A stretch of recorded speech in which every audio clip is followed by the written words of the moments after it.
Good morning, good afternoon, good evening. Welcome to BWTM News, and we have a very important feature here, a community feature. And I have with me Dave Saunders. Dave, how are you? I'm very good, thank you. Thanks for asking. And how are you? I'm fine, thank you so much for Thank you so much for talking to BWTM News.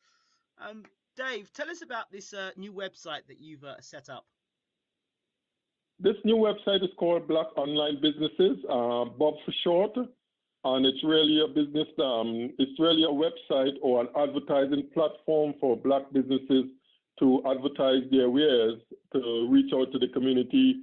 It's an international platform, so businesses don't have to really be in one location. For example, it doesn't have to be in the UK or a specific area in the UK. It's an international platform, so businesses from all over the world, once you own a Black business, you can advertise on the website. It's all free.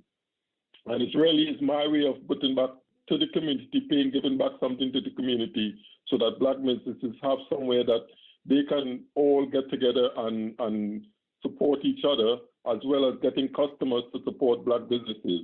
I mean, as you know, Black businesses haven't got really anywhere that they can advertise their wares. And a lot of the Black pound or the Black currency as we know it doesn't really stay in the Black community for a very long period of time. And one of the aim of Bob is to really make sure that, we circulate that Black currency so that we can get jobs and help our communities in terms of religion, in terms of education, in terms of getting the youth off the streets, for example, providing for our communities internationally. That is, in a nutshell, that's what Bob is all about. So tell us, Dave, what inspired you to take this decision to make Bob? Well, I mean, that inspiration has been there for quite a number of years. I've been very active within the Black community internationally from my original country. I'm originally from Trinidad and Tobago. Mm-hmm. And, being in the era that I came from, I really wouldn't want to say my age, but I came from the era of Black power, Black is beautiful, man know thyself, that sort of thing. And when I look at, how little Black businesses have been able to progress in the communities that we are in, especially in communities like in the UK, I made a decision that, I need to put something back and into the community, and also which would help small businesses, more medium-sized or even large Black businesses to really be able to get together, to find, it's easy for them to be found on the internet, etc. What do you think are the greatest challenges or hurdles for Black businesses, in your opinion? To me, there are several. One is a source in finance. Most of the banks or the financial institutions do not really lend to small businesses, and I think Black businesses suffer mostly from that. I think that is one of the areas. Another one I think is the inability to really, for Black businesses in some cases, to really find professional ways of advertising their wares or their products and services. Another one I find is that a lot of Black people do not support Black businesses. I think that is the most challenging problem that we have. And if you look at, I know one Black business is in Peckham. One Black business in Peckham. This lady has a shop. She's got two shops, and she says I communicate with her regularly. And one of the main problems she suffers is that the Black people in Peckham, where she has a shop, do not really support her. Most of her support comes from outside of Peckham.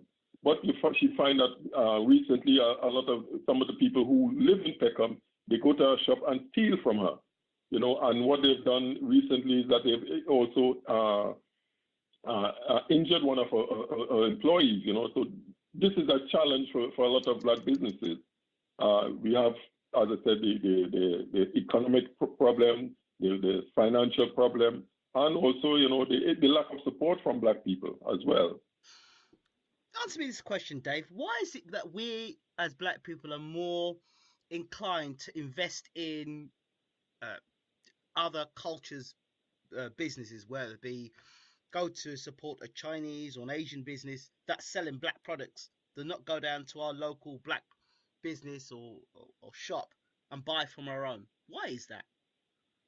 Well, I think that there are several reasons. I think one is lack of education. I think two is the lack of support, and I think that lack of support is because some of us find it very difficult to really support each other, which is very sad. Because I mean, I'm not prejudiced. I'm conscious. I'm very conscious, and I would say very black conscious. And I don't see a Chinese man going into a black takeaway to buy food. I don't see an Asian man doing the same.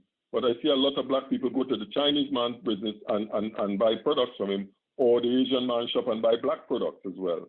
But you very rarely see black people going into the black shops and buy from black people. Very true. And I think, as I said, one of the problem is the lack of education, the lack of support. And, that all comes from probably one of the reasons might be because of our slave mentality. We tend to find it difficult to support each other because of the stigma that has been placed upon us throughout the slavery and up to these days.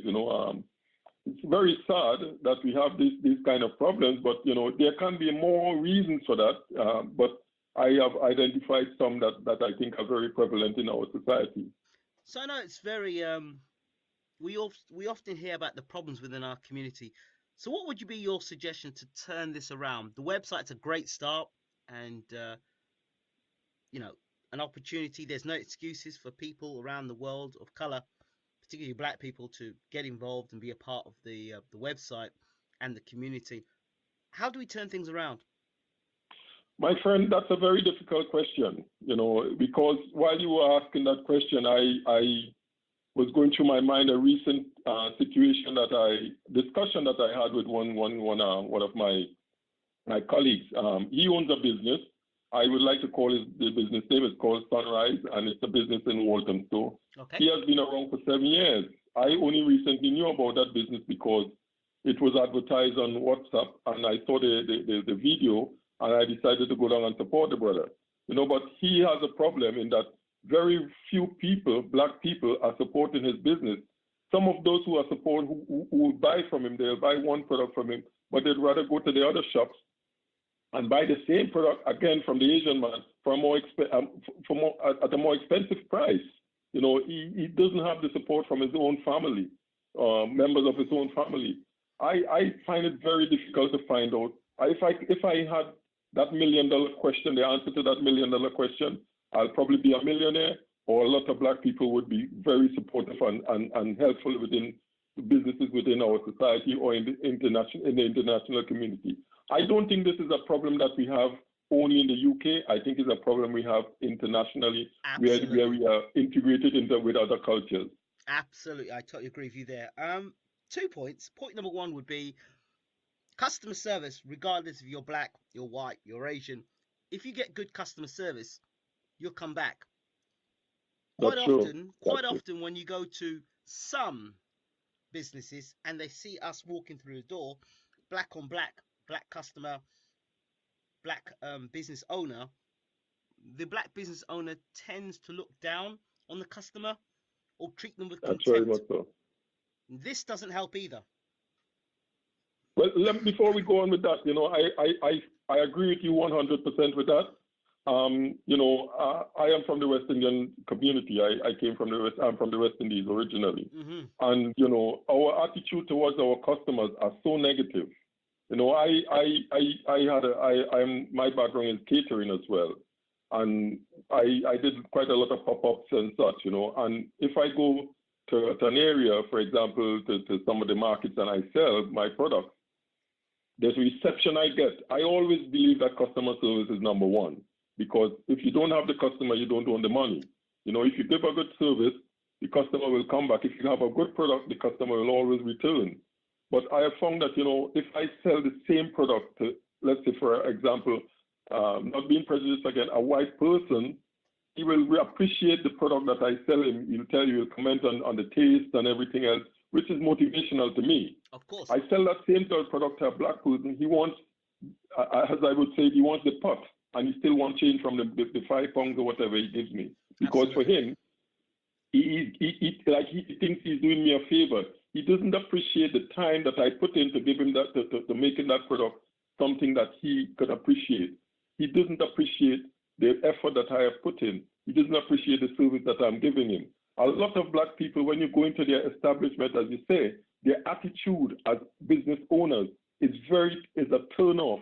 And if you stand aside and look at how they treat other cultures, for example, white people or Asian people coming into that same shop is totally different to how they treat their own black people, which is very, very sad. You see, and that, a lot of it has to go to because the way that, and if you look at it, West Indian shop owners are very much some people we have to point a finger to. Absolutely. And that is, I think, it's not only because it's not that blame is not only on the employee, it's also on the owner of the business, because he doesn't provide the proper training for that employee to provide that service. I worked at McDonald's for a period of time, and the training at McDonald's is, morning, sir, thank you, sir, have a nice day. You know, we don't do that to our employees. We don't give that amount of training to our employees, or that level of training to our employees, so that they will provide that type of service or that level of service to the customer. The customer is king, you know, but we don't seem to think that the customer is king. We seem to think that we're doing the customer a service. And a lot of times, the small black businesses they don't have an employee. They are the owners of the business who provide that service, and the service is very, very bad. It's poor. You see, the service is very poor. It's almost a cycle. They open up a business, they have a poor attitude when people come to eat the food or pick up the product, and they bad talk the person, or they give them a bad attitude, and then that person doesn't come back, and then they say they're not supported in the community. Well, you know what? You can take it or you can leave it. That attitude. Yes. And that attitude is the attitude that stings so much of us in the community, hurts us so much. You know, we come in, we want to support the fellow brother, the fellow sister. We walk into the shop, and then we get in this attitude from the start. Well, so why do I need this? Let me go see the Chinese man. People don't buy products. People buy people. People buy people. People follow people in any business. You know, if you have a business in one location and you give a good service, people hear you open that same business in another location, they're going to say to their friends, okay, I know I buy from Mr. A in location Y. You can always go to buy from him in location Z, where he's just opened his business, because the service he gives me is excellent. I get value for money. It's not only the product that is important, it's more so the service that you provide that is important, because that service goes a long, long way, and we don't have that. See, and what happens when the service is good, people talk. When the service is bad, people talk.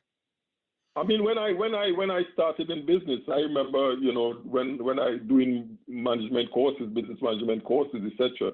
What they will say is that, you know, you give a bad service to one person, he's going to tell 10 people. You know, you give a good service to one person, he's probably going to tell 2. It's better to give that good service to that one person, and he tells 2, and those 2 tell 2 others and 2 others. But that 10 is going to hurt your business more than that one who tells those 2 because you give a good service. We don't seem to understand that, and that's sad. I would rather see, from a personal standpoint, I would rather see businesses like that who've got bad attitudes be closed down, so that the black people who are doing good business and have good customer service shine and give us a good name. That's what I'd like to see. Yes. I mean, I know we have circulating in our community a business that has been, shall I say, using our products and branding it with their own name, selling counterfeit, as we can call it, counterfeit products. It's not counterfeit, but it's inferior products. Selling those products, and the businesses that are genuinely selling those products are suffering because people are buying this product. Why? Because it's cheaper.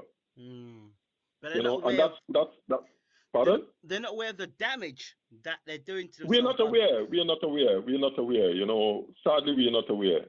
You know, when I first came to this country, and again, I'm not being prejudiced, I'm being truthful. You know, very few people of Asian descent or white descent would be selling yam and dasheen and potatoes and so stuff because they used to call it hog food, right? Wow. Now you see the Asian man selling three yam for £5, the white man selling three yam for £5, and so on and so on. Everybody's selling those products. Why? Because a lot more black people are buying it.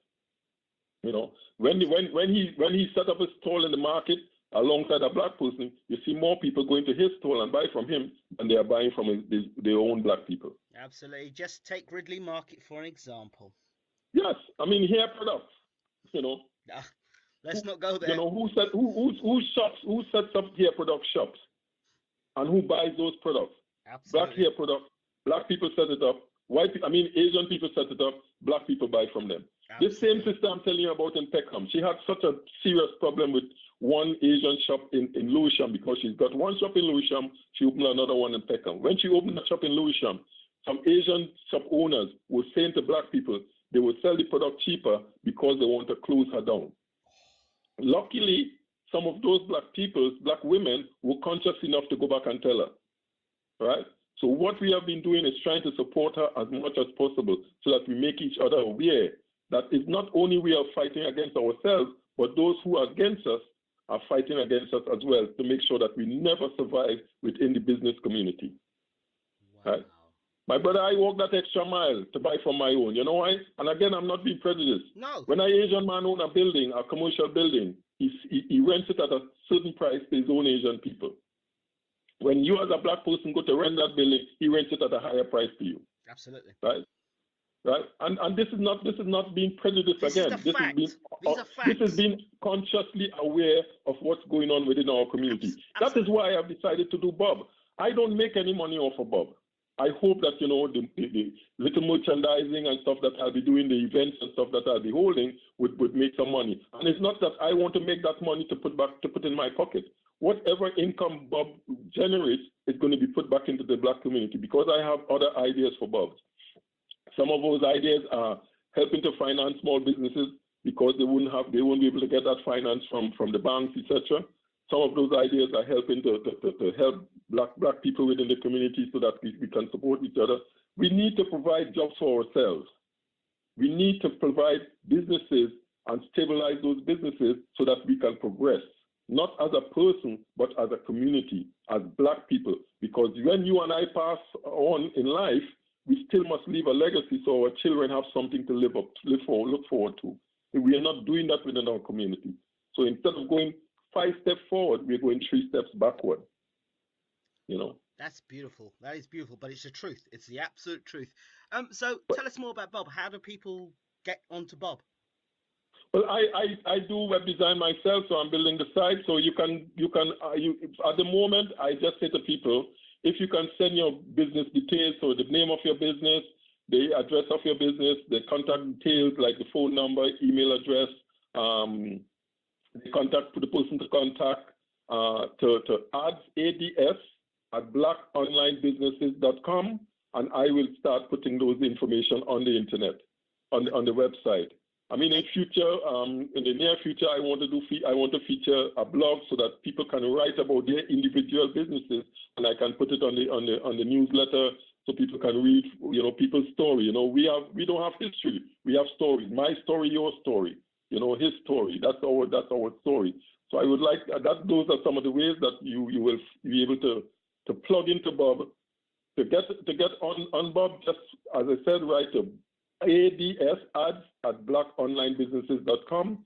Send an email with all of your business details when you started your business, a small bio of what your business is all about, and I will put it on Bob. I will advertise it for you. Dave, again, let me check. It's ADS or ASD?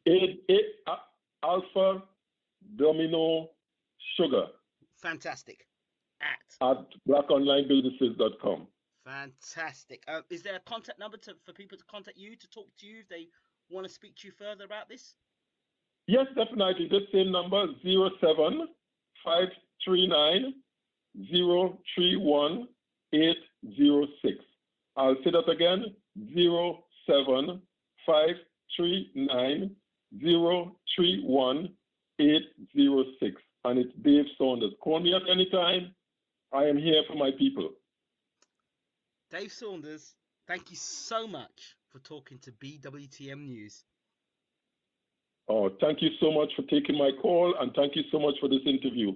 It goes a long way. You've just motivated me. I tell you what you've done to me.